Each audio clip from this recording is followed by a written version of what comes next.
Assalamualaikum warahmatullahi wabarakatuh. Perkenalkan, dengan saya Nifa Putri Sajida. NIM saya 45124200003.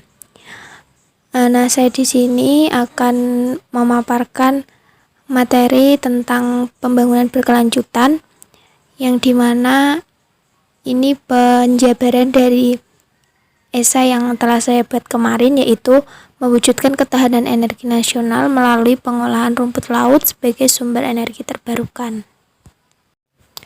Untuk yang selanjutnya yaitu pendahuluan. Penggunaan energi di Indonesia masih didominasi oleh penggunaan energi tak terbarukan yang berasal dari fosil. Khususnya itu ada minyak bumi dan batu bara. Namun seiring berjalannya waktu, ketersediaan energi ini semakin menipis, dan untuk mengantisipasinya, energi terbarukan atau EBT merupakan alternatif yang terbaik. Nah, penggunaan energi baru dan terbarukan harus menjadi perhatian utama pemerintah Indonesia, tidak hanya sebagai upaya untuk mengurangi pemakaian energi fosil, melainkan juga untuk mewujudkan energi bersih atau ramah lingkungan. Kemudian penggunaan EBT pada tahun 2025 ini telah ditetapkan oleh pemerintah sebesar 26% dari total kebutuhan energi nasional. Namun, produksi EBT hingga saat ini masih belum maksimal. Nah, untuk dapat menggantikan energi konvensional, terutama yang berasal dari bahan bakar fosil, ada BBM, gas alam, dan batu bara, ini dibutuhkan sumber energi yang baru dan terbarukan yang lebih mudah diolah dan tidak menimbulkan pencemaran lingkungan.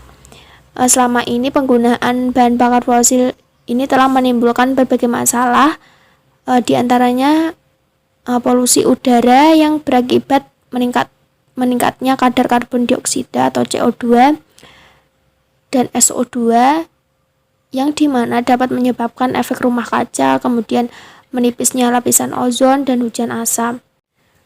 Nah, masalah berikutnya yaitu harga bahan bakar yang tidak stabil karena sangat dipengaruhi oleh kebijakan OPEC. Dan selanjutnya masalah yang ditimbulkan itu pertambangan batu bara dapat merusak wilayah dan keseimbangan ekologi serta sangat berbahaya nantinya bagi para pekerja tambang. Selanjutnya, solusi yang sangat tepat dan bijaksana dalam mengatasi krisis energi nasional dan mengurangi pencemaran lingkungan yaitu mengembangkan dan meningkatkan produksi bioetanol. Beberapa tanaman yang memiliki kandungan selulosa tinggi dan dapat dijadikan sebagai sumber bioetanol seperti sawit, jarak, singkong, kemudian sorghum, padi, nira yang dari aren, kelapa dan jagung. Nah, akan tetapi tanaman tersebut itu membutuhkan lahan yang cukup luas dan pemanfaatannya lebih diprioritaskan sebagai tanaman pangan. Apabila melihat potensi negara Indonesia sebagai negara kepulauan yang memiliki luas lautan itu sekitar 2/3 dari keseluruhan luas wilayahnya, maka alternatif tanaman yang dapat dimanfaatkan untuk bioetanol adalah rumput laut. Untuk yang selanjutnya yaitu tabel data produksi rumput laut nasional. Indonesia memiliki sekitar 555 jenis dari 8.642 spesies rumput laut yang terdapat di dunia dengan luas habitat rumput laut sekitar 1,2 juta hektar. Nah, ini menurut beberapa penelitian. Nah, berikut tabel data produksi rumput laut nasional berdasarkan data statistik Kementerian Kelautan dan Perikanan pada tahun 2008 sampai 2012. Pertama, tahun 2008 ini produksi rumput laut mencapai 2,14 juta ton. Nah, pada tahun 2009 mencapai 2,96 juta ton. Pada tahun 2010 mencapai 3,92 juta ton. Nah, pada tahun 2011 mencapai 5,17 juta ton. Nah, pada tahun 2012 produksi rumput laut ini mencapai 6,51 juta ton. Tabel ini menunjukkan bahwa tren kenaikan produksi rumput laut itu sangat meningkat. Nah, dengan demikian rumput laut ini memiliki prospek pengembangan yang baik sebagai sumber bioetanol.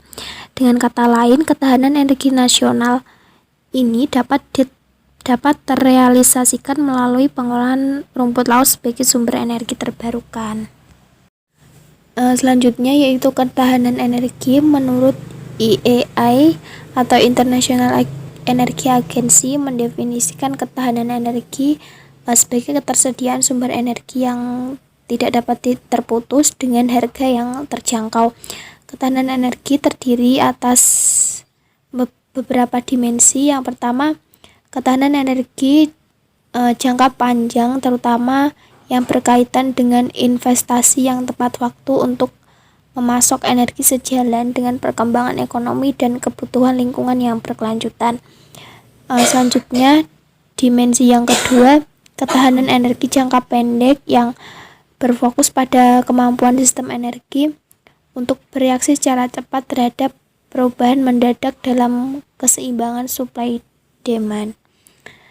Selanjutnya, ketahanan energi nasional menjadi bagian yang sangat vital dalam pembangunan nasional. Sehingga untuk menjamin keamanan pasokan energi dalam negeri, pemerintah ini telah mengeluarkan sejumlah peraturan terutama yaitu tentang kebijakan energi nasional, yaitu termuat dalam Peraturan Presiden Nomor 5 Tahun 2006 tentang kebijakan energi nasional. Nah, sasaran dari kebijakan dari Perpres ini tercantum pada Pasal 2 ayat 2, yaitu pada tahun 2025 yang dimana mampu mewujudkan elastisitas energi lebih kecil dari 1 dan pengurangan porsi BBM dalam komposisi energi primer hingga 20%. Nah, optimalisasi gas bumi dan batu bara lebih dari 30% dan 33%. Dan biofuel ini menjadi lebih dari 5% serta optimalisasi energi baru dan terbarukan lainnya. Untuk yang selanjutnya, sumber energi terbarukan.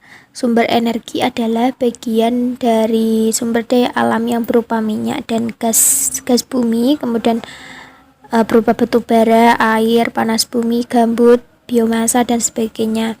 Baik secara langsung maupun tidak langsung dapat dimanfaatkan sebagai energi.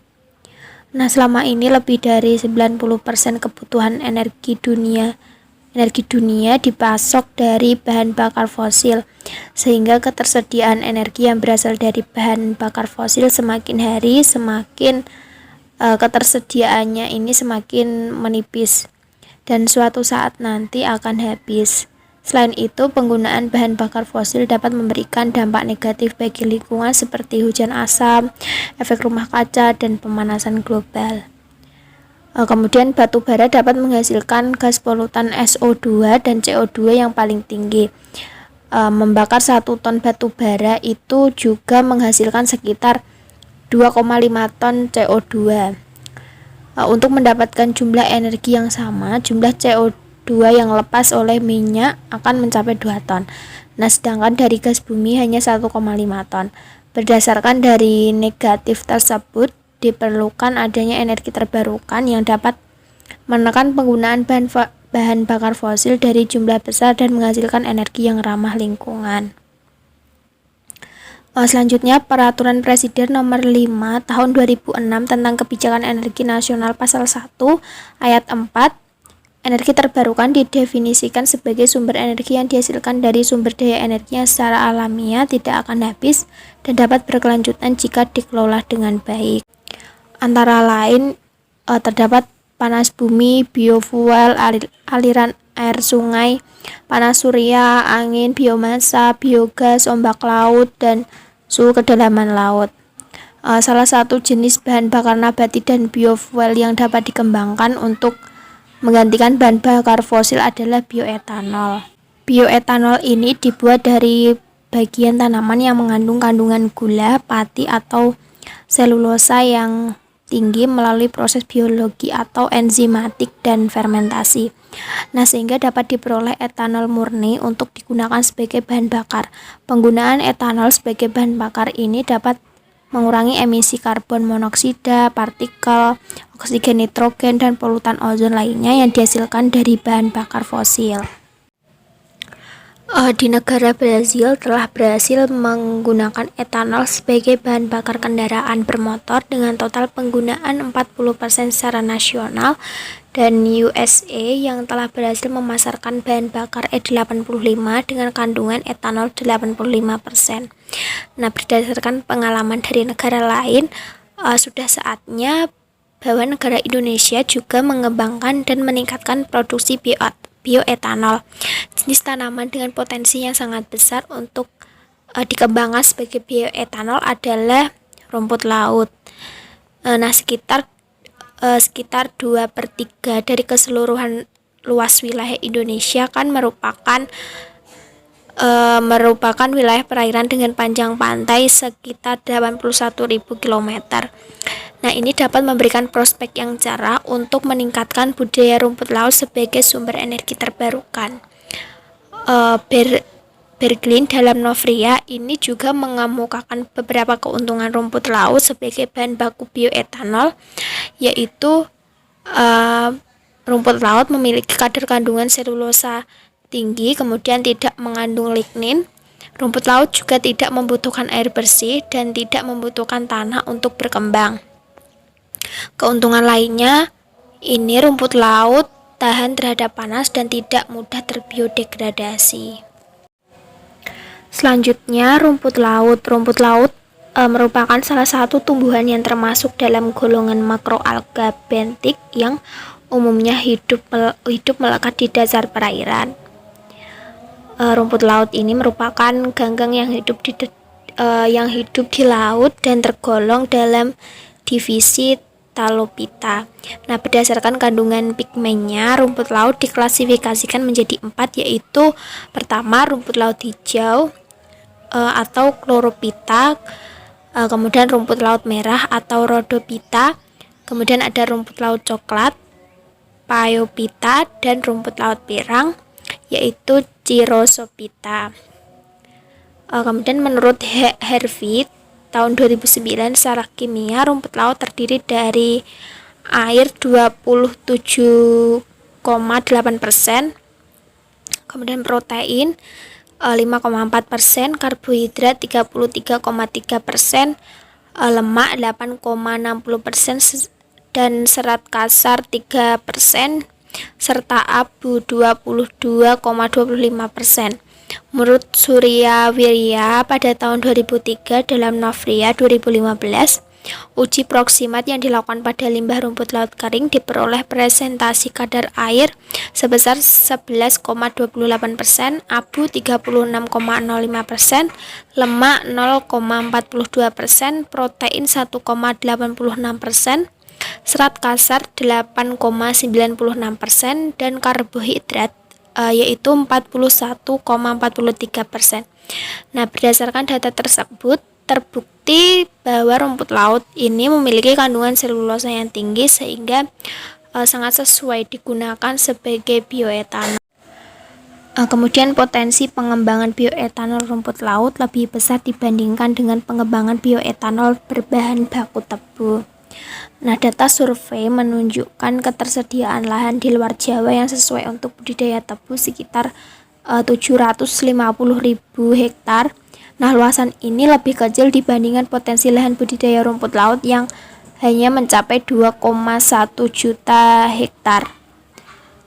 Masa budidaya rumput laut sampai dapat dipanen hanya berkisar 2 bulan dengan produktivitas rata-rata 25 ton per hektar atau per panen.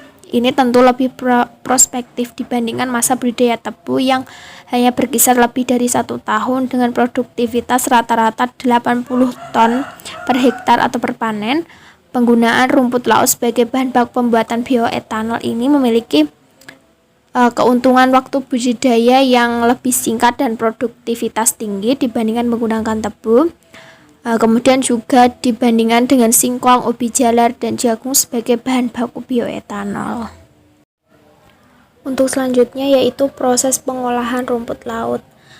Pada dia 2014 mengemukakan secara umum proses pengolahan rumput laut sebagai berikut. Nah, yang pertama, persiapan bahan baku yang berupa proses hidrolisis pati menjadi glukosa.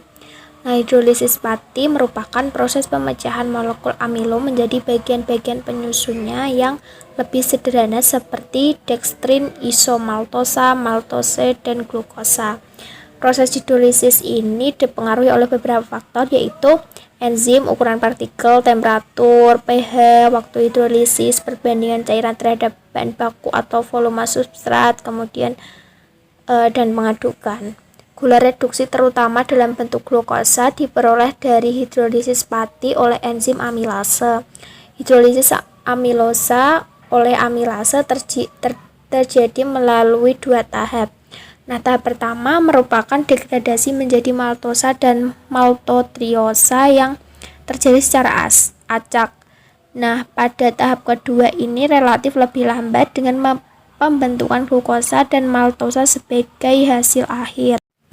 Untuk proses kedua yaitu proses fermentasi yang dimana mengubah glukosa menjadi etanol dan CO2. Secara umum proses fermentasi karbohidrat terdiri dari yang pertama pemecahan karbohidrat atau pati menjadi gula predoksi. Nah, pemecahan karbohidrat menjadi gula predoksi karena difermentasi oleh enzim diatase dan zimase yang terkandung dalam ragi. Kemudian perubahan gula predoksi menjadi etanol. Perubahan gula predoksi menjadi etanol dilakukan oleh enzim invertrase, yaitu enzim kompleks yang terkandung dalam ragi. Kemudian proses fermentasi yang ketiga yaitu fermentasi asam asetat merupakan kelanjutan dari proses fermentasi alkohol, di mana proses ini dimulai dari pemecahan gula menjadi alkohol, kemudian alkohol menjadi asam asetat. Nah, untuk proses yang ketiga yaitu pemurnian hasil dengan cara distilasi. Selanjutnya yaitu kesimpulan, di mana dari semua ini dapat disimpulkan bahwa kebutuhan energi nasional setiap tahun ini mengalami peningkatan yang signifikan sehingga pengembangan sumber energi terbarukan menjadi suatu keharusan. Nah, rumput laut ini memiliki prospek yang cerah sebagai sumber bioetanol dikarenakan 2/3 dari luas wilayah Indonesia merupakan lautan dan tren produksi rumput laut nasional menunjukkan kenaikan yang tinggi. Nah, selain itu budidaya rumput laut tidak akan mengurangi luas lahan untuk budidaya tanaman pangan.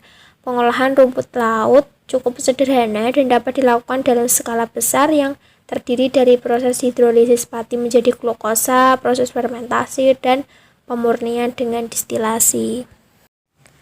Terima kasih, sekian pemaparan materi yang dapat saya sampaikan. Kurang lebihnya mohon dimaafkan. Wassalamualaikum warahmatullahi wabarakatuh.